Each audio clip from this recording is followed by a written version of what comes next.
It feels like we have this sometimes for Furia.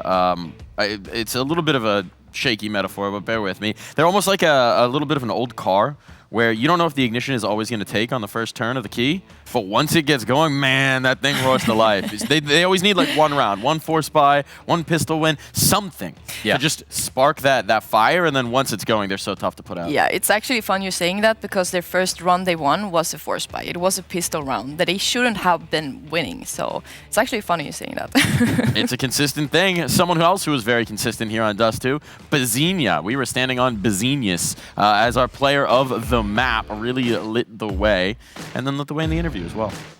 Yeah, super amazing player. I mean, I think Furia in whole was super good together. I think they've played really good as a team, but Bazinia, she gave so much opportunity for her team to thrive, especially in the beginning of the game, and yeah, super impressive by her. Yeah, positionally, always in the right spot. Some crazy spots from her as well. Able to play around the smokes really nicely. You know, that's sort of Brazil-esque, Furia-esque, and then also able to trade out of teammates too. There was moments where you'd see, like, Izza ended up having a relatively solid game, but even though Izza's conversion rate of the opening picks, which we were talking about, is usually high, wasn't that high, but she always had people behind her to trade her out, and this is one of those games, which is what we discussed at the pre-match.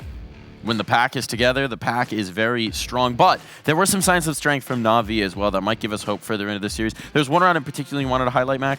There is. It was round 3. It was early days, and it was a nice execute up short, which allowed them to get that third round on the board. So from this point, you can see that over here, if we get toolbar back, zoom in on the map, you can see that everyone's over towards short. Hello?